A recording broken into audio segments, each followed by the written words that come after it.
The Republic actually encouraged independence and clones, and yet, do you ever wonder if they maybe got a little too customized? I mean, if you were a clone, you'd be able to wear jetpacks, change your color palettes, and even make up a stupid name.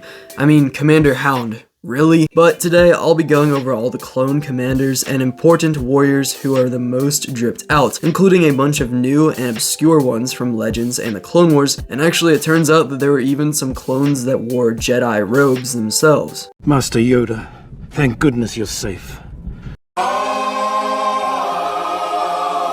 First up is Commander Bacara, who was the leader of the Galactic Marines, and in my opinion has a very sick snowtrooper-esque look, with the additions of a comma held up by his utility belt, and also heated pads on the helmet to be used in environments with low temperatures and high winds, just like Magito, where he fought for a while in the Clone Wars. He also had the antenna on his right side for communications with his superiors. And there's a few different clones on this video that have like antenna and those little rangefinders and all that good stuff. And another reason I really like this design is because he has what I'd consider purple armor. Because even though Wikipedia states it as maroon shade, I personally don't think we need another maroon clone battalion on our hands, as we have like 4 of them already. I mean, seriously, the Wolfpack was maroon, Mace Windu's clones were maroon, Kit Fisto's clones, Imagundi's clones, the list goes on. Also, we don't really have any canon purple clone troopers, so all things considered, I think that's really cool with these here, that being the 21st Nova Corps. And as for my rating for Commander Bacara, I mean, honestly, I don't know, man, like the antenna, the really unique helmet, and all that purple on his side, he just has a really awesome design, and he's one of the more underrated clones from this movie, I'd say, but I always remember him from the character encyclopedia and stuff, so I'd honestly have to give him a 10 out of 10. You know what, maybe a 9 out of 10, but it's really good. Next up is Commander Gree, who has a really nice Phase 2 armor look, with basically full camo and some pure green spots here and there. He's always been one of the most notable looking clones from what I've seen, and I really do like his look. It was so good, in fact, that Grand Admiral Thrawn kept his helmet on his ship, the Chimera, as part of his personal art collection. Let me out of here. And is it just me, or do people in this universe need to stop dropping things that get put in random collections? I mean, Luke, Gree, even Count Dooku, come on guys, just be more careful. Also, he had a set of personal green macro binoculars as well, and also some blasters like a DC-15A carbine and a DC-17 pistol on a holster on his right leg. So for Gree, I like him even more than Bacara, to be honest, and I'm gonna have to give him a 10 out of 10. I mean, that's just, come on, that's just such a good design with the green camo and everything. On the notes of Bacara and Gree, I think it's a good time to actually just talk about all of the Revenge of the Sith commanders in general. I mean, Neo, I think he has a great design, probably one of the more underrated ones. I'd have to give Neo a 9 out of 10, Bly like a 7 out of 10. I really like it, but it's just not my #1 favorite. And then I'd also give Cody a 9 out of 10 because that's a really sick look as well. Moving over to our first Clone Wars character, we have Blackout, who was a clone commander to the Special Ops that had their unique armor type with also some red and yellow markings on his helmet, with the yellow ones of course being Jag eyes, which were awarded to those who have shown bravery in the field. He was left unidentified in the episode Cat and Mouse until later when he was named on the website. Overall, I feel like this is a pretty cool look, but I must say the Geonosis ones look a little bit better anyway, although this one has a unique design for sure, and also a clone that we really don't see too much of as well. So for Blackout, not saying he's my favorite design or anything, but he is pretty good. I'd have to give him a 7 out of 10. Maybe I should have put more like bad designs in here. I kind of didn't think about that. I was more looking for the people that would be really impressive. Next up, we've got Commander Doom, who is basically just a green version of Commander Cody, if you think about it, that served under Jedi sisters Tipli and Tiplar at the Battle of Ringo Vinda. I really like this guy's green armor and comma, as well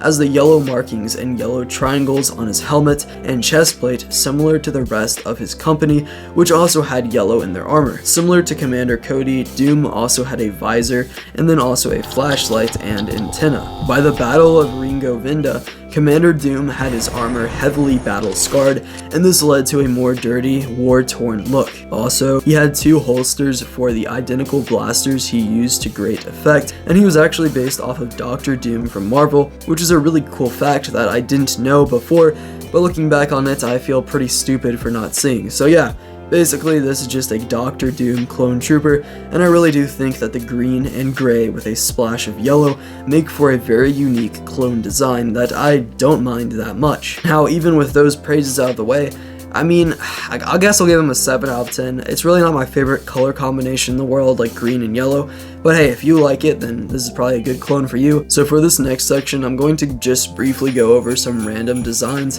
I found around the internet that are pretty wacky and worth looking at. First off is this guy here called Lieutenant Tank, who looks almost like an Imperial tank trooper, but also with the addition of a mustache, which is awesome because mustaches go hard.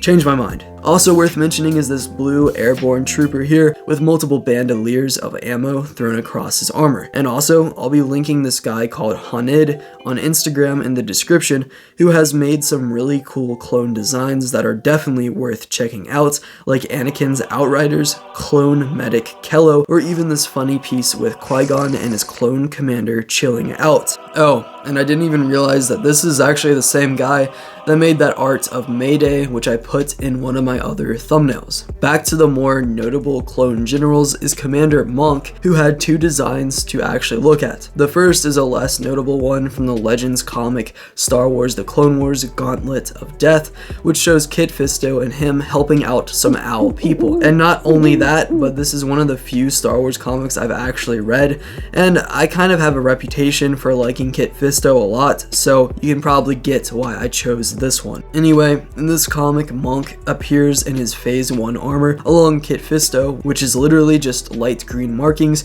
with a visor improver. And if Commander Doom was the green Phase 2 version of Cody, then Monk is the green Phase 1 version of Cody. Overall, I don't mind it too bad, but it is pretty basic, and for his Phase 2 armor, which is much more cool and much more unique in my opinion, there really isn't much of a reason given for the color change from green to orange, or why over the years Kit has had burgundy troops, green troops, and orange troops, but with this armor it was of course a modified version of the clone scuba armor with orange markings and also these symbols on his helmet and armor, which are apparently eel emblems, but for once I don't know if I'm going to trust Wikipedia on this one, because if you look on his sides here, you can clearly tell that these are in fact sea horses, which is actually pretty dope, not gonna lie. He used a DC-12U beam rifle during the Battle of Mon Cala, and also he, like other scuba troopers, had white fins which were attached to the boots, and also breathing tubes which circulated oxygen into his specialized helmet.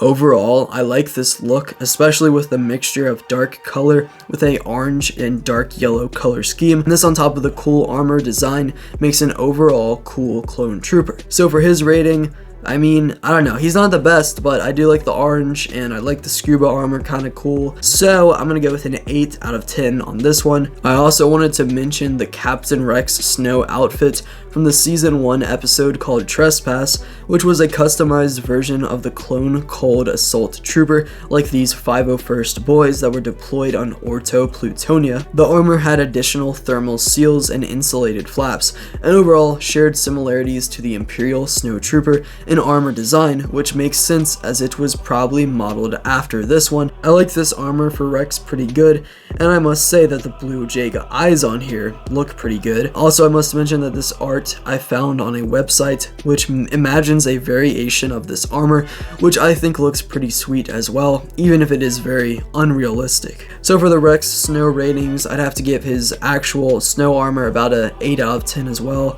And this one I feel like just straight up drip here, so I'm gonna go with a 10 out of 10 on that one. And speaking of clones with hoods, I also must mention Commander Faye, who was a clone designed for Revenge of the Sith and concept art that was originally going to be on Seleucami, but was replaced with Neo instead. However, this guy made his way back into the comics and might have the best appearance of anyone on here.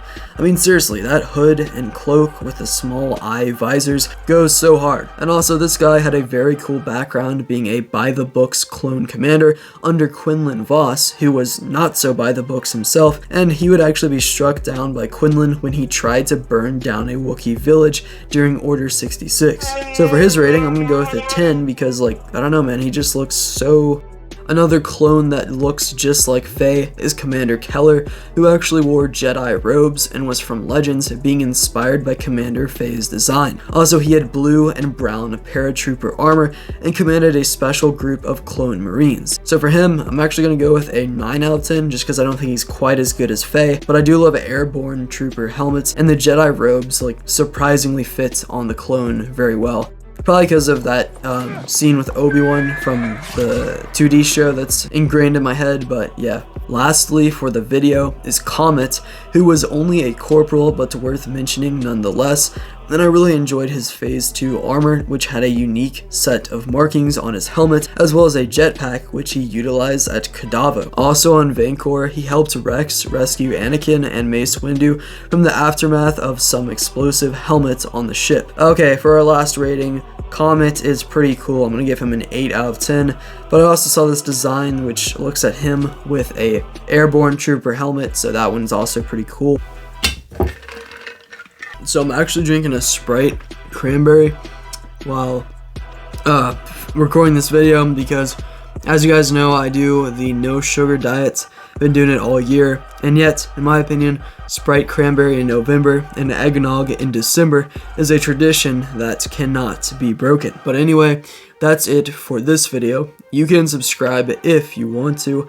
There's also a join button, which is completely optional, but would truly help me out and the channel if you want to do that.